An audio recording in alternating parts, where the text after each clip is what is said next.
আসসালামু আলাইকুম। আশা করি সবাই ভালো আছেন। দেশের ৪৯৫টি উপজেলা ভ্রমণের অংশ হিসেবে আমি এখন আছি আমার ৯৭তম উপজেলা ফেনীর ছাগলনাইয়ায়। তো চলেন শুরু করি। ছাগলনাইয়া ফেনীর সীমান্তবর্তী এক উপজেলা। এই উপজেলার আদি নাম ছিল সাগরনাইয়া। মূলত ত্রিপুরার পাহাড়ি স্রোতের কারণে এই অঞ্চলে নদী ভাঙ্গনের সৃষ্টি হতো খণ্ড খণ্ড ভূমি। কথিত আছে এখানের দুই উচ্চ ভূমির মাঝে একসময় ছিল বিরাট এক সাগর। কেউ একে বলতেন সুখ সাগর, আবার কেউ বিল্লা সাগর। সেই সাগর পারাপারের জন্য ছিল নাইয়া বা নৌকার মাঝি। সাগর ও নাইয়া শব্দ দুটি যুক্ত হয়ে তখন এলাকার নাম হয় সাগরনাইয়া। কিন্তু ব্রিটিশ আমলের শুরুতে সাগর শব্দের রয়ের জায়গায় ভুলক্রমে ল হয়ে গেলে সাগরনাইয়া নামে লিপিবদ্ধ হয়। আর আঞ্চলিকতার প্রভাবে এই ছাগলনাইয়া থেকেই বর্তমান ছাগলনাইয়া নামকরণ হয়। ভাটির ভাগ নামে খ্যাত শমশের গাজীর জন্ম এই উপজেলায়। আজকের ভিডিওতে ঘুরব ছাগলনাইয়া উপজেলার বেশ কিছু ঐতিহাসিক স্থানে। ভিডিওটি ভালো লাগলে চ্যানেলটি সাবস্ক্রাইব করতে ভুলবেন না। যে কোনো কিছুরই শুরু হয় শূন্য থেকে। এই ছাগলনাইয়া উপজেলার ঘোরাঘুরি আমি শুরু করলাম এই ছাগলনাইয়া 0 পয়েন্ট থেকে। গতকাল রাতে ছাগলনাইয়া সরকারি কলেজের পাশে এক ভাইয়ের বাসায় ছিলাম। ফেনী থেকে সকালে বের হয়ে সারাদিন ফুলগাজী আর পরশুরাম উপজেলা ঘুরে রাতে ছিলাম এখানে। মাত্র ফজর পরে বের হইলাম, এই জন্য মানুষজন এখন একটু কম, একটু পর থেকেই কিন্তু একদম বিজি হয়ে যাবে। এখানে সেই লেভেলের জ্যাম হয়। সো এখান থেকে আমি সকালবেলা যেহেতু রওনা দিব, মসজিদে যাব। এই ছাগলনাইয়া উপজেলার সবচেয়ে বিখ্যাত একটা মসজিদ। 0 পয়েন্ট থেকে পরশুরাম রোডের একটা সিএনজিতে উঠলাম। গন্তব্য এবার চাঁদগাজী বাজার। সকাল হওয়াতে গাড়ি পেতে একটু কষ্ট হয়ে গেল। বাজারে নেমে এই পথ ধরে হাঁটতে লাগলাম। মিনিট 5-এর মধ্যেই চলে আসলাম মসজিদের সামনে। চলে আসলাম এই ছাগলনাইয়া উপজেলার সবচেয়ে জনপ্রিয় দর্শনীয় স্থান চাঁদগাজী ভূঁইয়া জামে মসজিদের সামনে। পুরো ফেনী জেলার সবচেয়ে আকর্ষণীয় এবং জনপ্রিয় একটি প্রাচীন স্থাপনার নিদর্শন হচ্ছে এই মসজিদটি। মোঘল আমলে নির্মিত এই মসজিদটির বয়স 400 বছরের বেশি। তৎকালীন সময়ে বাংলার 12 ভূঁইয়াদের একজন ছিলেন চাঁদগাজী ভূঁইয়া। তার নামেই দৃষ্টিনন্দন এই মসজিদটির নামকরণ হয়। 3 গম্বুজ বিশিষ্ট এই মসজিদের পূর্ব দিকে রয়েছে এর মূল প্রবেশদ্বার। এটি এমনভাবে তৈরি যেন মসজিদে মাথা নিচু করে ঢুকতে হয়, যদিও বর্তমানে গেটটি ব্যবহৃত হয় না। গেটের দক্ষিণ পাশে রয়েছে উপরে ওঠার সিঁড়ি।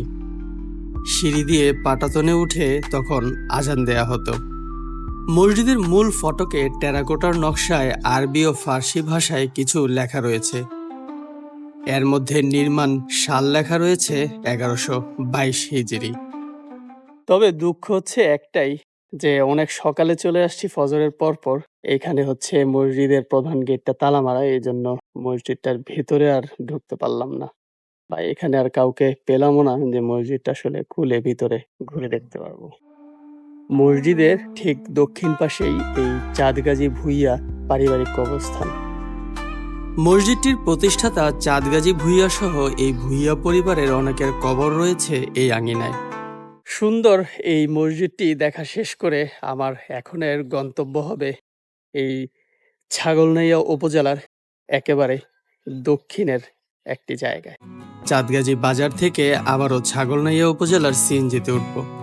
যাচ্ছিলাম সিএনজিতে করে, তো রাস্তায় নেমে গেলাম। আমার পিছনের এই স্ট্রাকচারটা দেখে মনে হচ্ছিল যে এটা একটা মসজিদ, কিন্তু পরে জানলাম যে এটা রওশন ফকিরের মাজার। তো ভাবলাম নামলামই যেহেতু একটু ছবি তুলে যাই। 1967 সালে স্থানীয় মুজিবুর আলী নামক এক ব্যক্তি মাজারের এই স্থাপনাটি তৈরি করেন।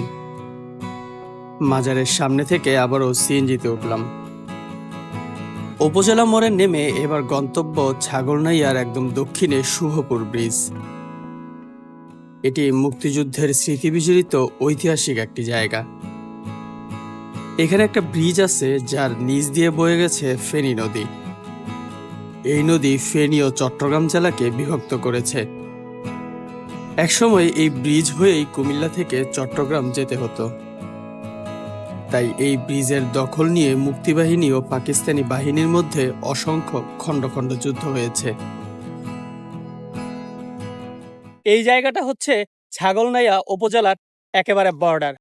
আমার ব্রিজের পিছনের দিকটাই হচ্ছে ছাগলনাইয়া উপজেলার শুরু, আর ব্রিজের ঠিক এই পিছনের দিকটা দিয়ে আপনি যদি চলে যান তাহলে চলে যাবেন চট্টগ্রামের মিরসরাই। 1952 সালে তৎকালীন পাকিস্তান সরকার খরস্রোতা ফেনী নদীর উপর লোহার এই ব্রিজটি নির্মাণ করে। মুক্তিযুদ্ধের সময় এটি ব্যাপক ক্ষতিগ্রস্ত হয়, যেগুলো স্বাধীনতার পর সংস্কার করা হয়। একটা হোটেলের পাশে হচ্ছে বসলাম, নাস্তা করব একটু। ইউনিক জিনিস, পুরি দিয়ে ডাল। এতদিন শুনতাম পরোটা দিয়ে ডাল ভাজি, আজকে একটু পুরি দিয়ে ডাল খাই সকালবেলা। শুভপুর ব্রিজে আসার কারণ হচ্ছে এই ছাগলনাইয়া উপজেলার একটা বিখ্যাত জায়গা শমশের গাজীর সুড়ঙ্গ। এটা এই ব্রিজ থেকে মাত্র 1-1.5 কিলো সামনেই। তো এখন যাচ্ছি হচ্ছে সেই শমশের গাজীর সুড়ঙ্গ দেখতে। শুভপুর বাজার থেকে একটা অটোতে প্রথমে আসলাম সোনাপুর। এরপর একটা রিক্সা যাওয়া ও ফিরে আসা সহ ভাড়া করলাম 150 টাকায়। জায়গাটা একদম বর্ডার লাইনে, তাই এখানে কোনো রাস্তাঘাট নেই। মোটামুটি জমির উপর দিয়ে যেতে হয়। ভাগ্য ভালো যে বৃষ্টি হয়নি। বৃষ্টি হলে এই রাস্তায় হেঁটে আসা ছাড়া উপায় ছিল না। আর সোনাপুর থেকে রাস্তাটা মোটামুটি বেশ ভালোই দূরে। হেঁটে আসতেও মিনিমাম 30 মিনিটের মতো সময় লাগবে। তবে জায়গাটা বেশ সুন্দর। পথে একটা দিঘিও দেখলাম, যেখানে অনেক পাখি ছিল। শুধু গরমটা যদি আর একটু কম হতো তাহলে জার্নিটা সেই হতো। চলে আসলাম সেই ঐতিহাসিক শমশের গাজীর সুড়ঙ্গের সামনে। তবে আসতে যে অবস্থা খারাপ হয়ে গেছে, এটা হচ্ছে একদম বর্ডারের পাশে। এই সুড়ঙ্গটার আমি এখন যেই পাশে, এই পাশটা হচ্ছে বাংলাদেশ, আর সুড়ঙ্গটার ভিতর দিয়ে যদি পার হতে হয় তাহলে হচ্ছে ওই পাশটা হচ্ছে ইন্ডিয়ার সাইড। তবে মাঝখানে হচ্ছে ইন্ডিয়া বাংলাদেশ যখন ভাগ হয়ে যায় ভারত পাকিস্তান, তখন হচ্ছে এই সুড়ঙ্গটা কিন্তু ভাগ হয়ে যায়। নাহলে আগে হচ্ছে এক সময় এই সুড়ঙ্গ দিয়ে ঢুকে ইন্ডিয়ার ওই দিক দিয়ে হচ্ছে বের হওয়া যেত, তবে এখন হচ্ছে বের হওয়া যায় না। এই রিক্সাওয়ালা মামাকে সাথে নিয়ে এখন পুরো জায়গাটা একটু দেখবো। এখন কিন্তু আমরা হাঁটতেছি হচ্ছে এই সুড়ঙ্গটার ওপরের দিক দিয়ে। এখানে বেশ ভালো গাছ টাছ আছে। এই ওপরের সাইডটা পাইর হয়ে হচ্ছে ওইদিকে হচ্ছে ইন্ডিয়া, আর এই পাশে একটা দিঘিও আছে।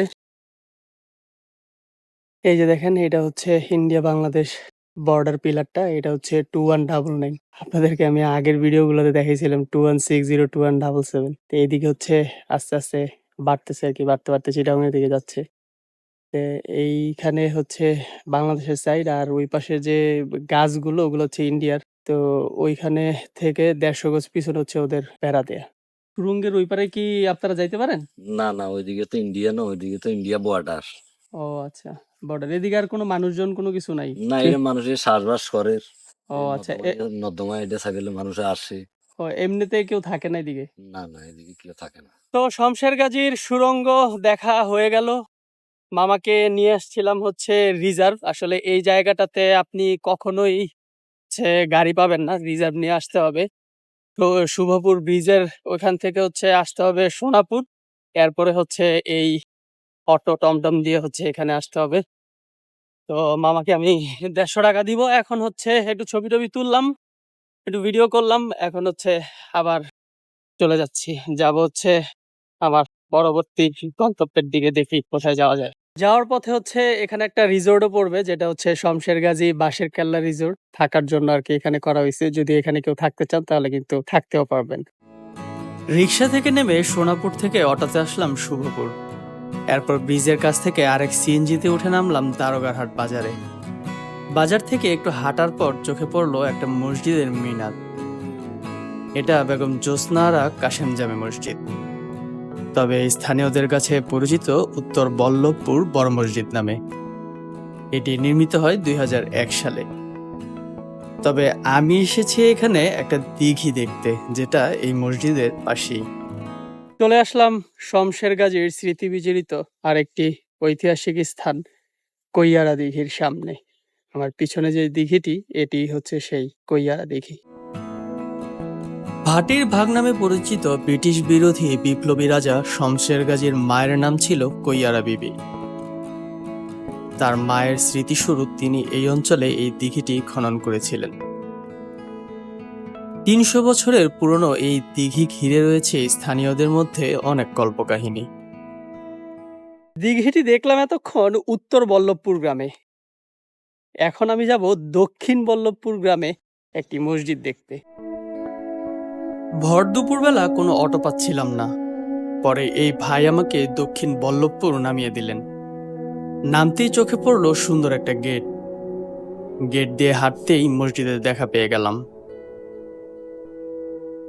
কৈয়ারা দিঘির ঠিক দক্ষিণ দিকেই হচ্ছে দক্ষিণ বল্লভপুর নামক একটি গ্রাম। চলে আসলাম দক্ষিণ বল্লভপুরে একটি মসজিদ দেখতে। এই মসজিদটি প্রায় ১২০ বছরের পুরাতন।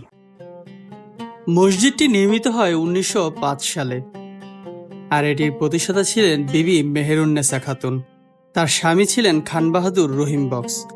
তাদেরই নাতি হলেন স্যার এফ রহমান, যিনি ছিলেন ঢাকা বিশ্ববিদ্যালয়ের প্রথম বাঙালি উপাচার্য। তারই পৈতৃক ভিটা ছাগলনাইয়ার দক্ষিণ বল্লভপুরের এই বাড়িতে দৃষ্টিনন্দন মসজিদটি।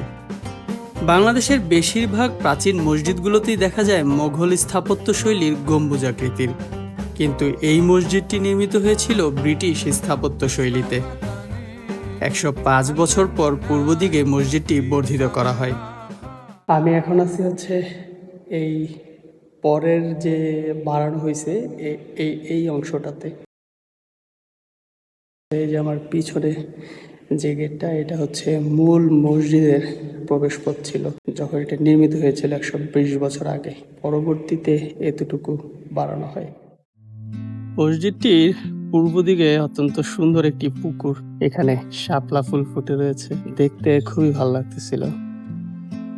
মসজিদ থেকে বের হয়ে এবার সরাসরি সিএনজিতে উঠে পড়লাম ছাগলনাইয়া 0 পয়েন্টের উদ্দেশ্যে। সো ফাইনালি চলে আসলাম আবারও ছাগলনাইয়া উপজেলায়। এখন হচ্ছে এইখানে খাওয়া দাওয়া করবো। খাওয়া দাওয়া করে হচ্ছে এই উপজেলা যে মেইন শহর, এখানে হচ্ছে দু একটা জায়গা আছে, এটা একটু ঘুরে এরপরে হচ্ছে আবার এই উপজেলা থেকে বের হব। দুপুরের খাবার খেয়ে চলে আসলাম 0 পয়েন্টের কাছে আরেকটি ঐতিহাসিক স্থাপনা সাতমঠ মন্দিরের সামনে। এখানে একসময় ছিল জমিদার বাড়ি, যার প্রতিষ্ঠাতা ছিলেন রামলোচন রায়। তার মৃত্যুর পর বাংলা ১৩০৫ সালে তার ছেলের নির্দেশে পিতার শ্মশানে এই ৭টি চিতা মন্দির নির্মিত হয়। এগুলো মূলত চিতা মন্দির মঠ। এই জমিদার বংশের শেষ জমিদার ছিলেন বিনোদ বিহারী। তবে কোনো রকমে এই মঠগুলো দাঁড়িয়ে থাকলেও জমিদার বাড়ির কোনো চিহ্ন আর এখানে নেই। তবে নতুন করে মঠগুলো সংস্কার শুরু হয়েছে, কিন্তু একটা ঝামেলা হয়ে গেল। এখানে নাম হচ্ছে সাতবাড়ি মন্দির, মন্দির থাকার কথা হচ্ছে ৭টা। আমি দেখলাম যে এখানে টোটাল মন্দিরের সংখ্যা হচ্ছে ৯টা। এটা মিলাইতে পারতেছি না, হয়তোবা পরে সামনের দিকে যে ২টা মন্দির রয়েছে এই ২টা মন্দির হয়তোবা পরে করা হয়েছে, কারণ মূল যে ৭ মন্দির এটা হচ্ছে এক সারিতে হচ্ছে ৩টা আর আরেক সারিতে হচ্ছে ৪টা, কিছুটা এল আকৃতিতে হচ্ছে গিয়ে এই ৭টা মন্দির করা। সাতমঠ মন্দিরের ঠিক পাশেই এরকম আরেকটি মন্দির দেখা যায়, এটি হচ্ছে জগন্নাথ কালী মন্দির। ফেনীর গর্ব শমশের গাজী তার বাল্যকালের লালনকর্তা জগন্নাথ সেনের স্মৃতিতে এই মন্দির নির্মাণ করেছিলেন। একসময় এখানে একটি মূর্তিও ছিল, যদিও সেই মূর্তি গায়েব হয়েছে বহু বছর আগেই, আর মন্দিরের অবস্থাও ধ্বংসের পথে। জঙ্গলে এমনভাবে ঢাকা পড়ছে যে আসলে দেখে বোঝার উপায় নেই যে এটা একটা মন্দির। এখান থেকে বের হয়ে এখন আমার পরবর্তী গন্তব্যের দিকে যাব, কারণ এখানে আসলে বেশি সময় দেওয়ার আর তেমন কিছু নেই। ছাগলনাইয়া 0 পয়েন্ট থেকে ফেনীগামী একটা সিএনজিতে উঠলাম। প্রথমে নামলাম কন্ট্রাক্টর মসজিদ বাজারের সামনে, এরপর আরেকটা অটোতে শিলুয়া চৌধুরী বাজারের একটু আগে। অটো থেকে নেমে এই পথ ধরে মিনিট ২ হাঁটতেই পৌঁছে গেলাম গন্তব্যে। ফাইনালি চলে আসলাম এই ছাগলনাইয়া উপজেলা, আমার শেষ গন্তব্য ঐতিহাসিক শিলুয়া শিলঘরের শিল পাথর দেখতে। এখানে ২৫০০ বছরের পুরনো একটি বিশাল আকৃতির শিল পাথর রয়েছে। এই পাথরের গায়ে খ্রিস্টপূর্ব 2য় অব্দে প্রচলিত ব্রাহ্মী হরফের লিপি খোদাই করা, যা থেকে একসময় এই অঞ্চলে শিকারী আর্য জাতির বসবাসের প্রমাণ পাওয়া যায়।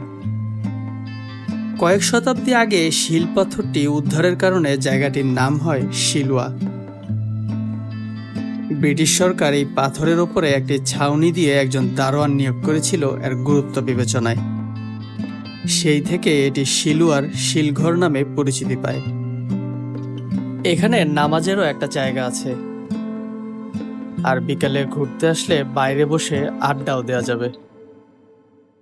ছাগলনাইয়ার এই ঐতিহাসিক শিল পাথরের সামনে থেকেই আমি আমার ছাগলনাইয়া উপজেলার ভিডিওটা শেষ করতেছি। যারা এখনো আমার চ্যানেলটি সাবস্ক্রাইব করেন নাই, দয়া করে প্লিজ চ্যানেলটি সাবস্ক্রাইব করে দিবেন। সবাই ভালো থাকবেন। আসসালামু আলাইকুম।